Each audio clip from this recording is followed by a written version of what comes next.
ಪ್ರಚೋದನಾಗುವಂಥ ಹೇಳಿಕೆಯನ್ನು ಕೊಡೋದಾಗಲಿ ಮತ್ತೇನೂ ಆಗಲಿ ಮಾಡೋದು ಸುತಾರಾಮ್ ತಪ್ಪಿದೆ.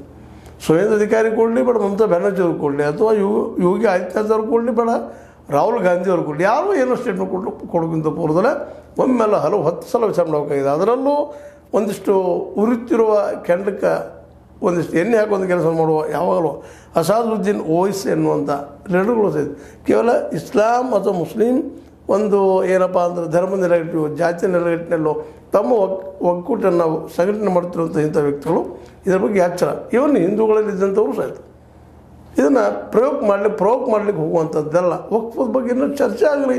ಸುಪ್ರೀಂ ಕೋರ್ಟ್ ಹೋಗ್ತಾ ಇದ್ದಾರೆ, ಸ್ವತಃ ಓವೈಸಿ ಅವ್ರು ಹೋಗ್ತಾ ಇದ್ದಾರೆ, ಇವರು ಹಿಂದೂ ಅನೇಕ ಲೀಡರ್ಗಳು ಹೋಗ್ತಾ ಇದ್ದಾರೆ, ಗಿರ್ಲಾಲ್ ಇರ್ಬೋದು, ಮತ್ತೇನು ಗಿರ್ಲಾಲ್ ರಾಜ್ ಇರ್ಬೋದು, ಮತ್ತೇನು ಇರ್ಬೋದು, ಇವರೆಲ್ಲರೂ ಪ್ರಯತ್ನ ಮಾಡ್ತಾ ಇದ್ದಾರೆ, ಅವರು ಹೋಗ್ತಾ ಇದ್ದಾರೆ, BJP ನಾಯಕರು ಹೋಗ್ತಾ ಇದ್ದಾರೆ. ಅದು ಇಂಥ ಸಂದರ್ಭದಲ್ಲಿ ಯೋಗಿ ಆದಿತ್ಯನಾಥ್ ಅಂತವರು ಸಹ ಇದು ಭಾಳ ಎಚ್ಚರಿಕೆಯಿಂದ ಹೆಜ್ಜೆಟ್ಟ ಭಾಳ ಉತ್ತಮ. ಯಾಕಂದರೆ ಮೂಲತಃ ಬುಲ್ಡೋಜರ್ ಮತ್ತು 80-20 ರಾಜಕೀಯ ಮಾಡಿದವರು ಇವರು ಉತ್ತರ ಪ್ರದೇಶದಲ್ಲಿ. ಇವ್ರ ಬಗ್ಗೆಯೂ ಇವತ್ತು ಸಾಕಷ್ಟು ಆರೋಪ ಪ್ರತ್ಯಾರೋಪ ಇದ್ದೇ ಇರ್ತಾವೆ. ಆ ಮತ್ತು ಬೇರೆ ಇವರು ಸಹ ಇವತ್ತು ಭಾಳ ಎಚ್ಚರಿಕೆಯಿಂದ ಹೆಜ್ಜಿಡಬೇಕಾಗಿದೆ. ಯಾಕಂದರೆ ನಿಧಾನಕ್ಕೆ ನಮ್ಮ ಜನರಲ್ಲಿ ಶಿಕ್ಷಣ ಹೆಚ್ಚಾದಂಗೆ, ತಿಳುವಳಿಕೆ ಹೆಚ್ಚಾದಂಗೆ ಹೊಂದಾಣಿಕೆ ಅನ್ನೋದು ಭಾಳ ಬರ್ತಾಯಿದೆ. ಇವತ್ತು ಬರಲಿ ಅನ್ನೋದು ಎಲ್ಲರೂ ಯಾರು ಶಾಂತಿ ಪ್ರಿಯರು ಇರ್ತಾರೆ ಅವ್ರಿಗೆಲ್ಲರಿಗೂ ಬೇಕಾಗುವಂಥ ವಿಷಯ.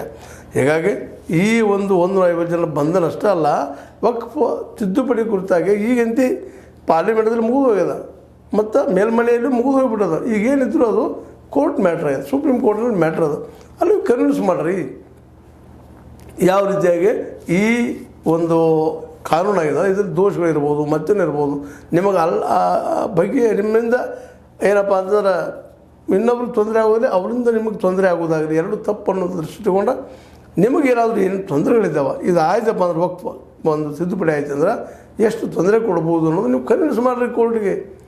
ಮುಸಲ್ಮಾನರಾದಷ್ಟು ಸಾಕಷ್ಟು ಬುದ್ಧಿವಂತರಿದ್ದೀರಿ, ತಿಳುವಳಿಕೆಯವರಿದ್ದೀರಿ.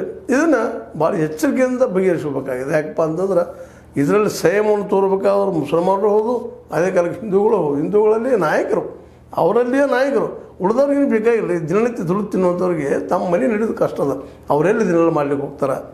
ಯಾಕಂದರೆ ಮುಂಜಾನೆಯಿಂದ ಸಾಯಂಕಾಲ ದುಡಿದ್ರೆ ಈಗಾಗಲೇ ಹೇಳಿದ್ದೆ ನಿಮಗೆ ಅಸಂಘಟಿತ ಕಾರ್ಮಿಕರಾಗಿಬಿಟ್ಟಿದ್ದಾರೆ. ಅದರಲ್ಲಿ ಮುಸಲ್ಮಾನರು ಸಾಕಷ್ಟು ಇದ್ದಾರೆ, ಹಿಂದೂಗಳು ಸಾಕಷ್ಟು ಇದ್ದಾರೆ. ಏನು ನಮ್ಮವ್ರು ಅಷ್ಟೇ ಅದಾರೆ, ಅವರಿಲ್ಲ ಅವರಷ್ಟು ಅದಾರೆ.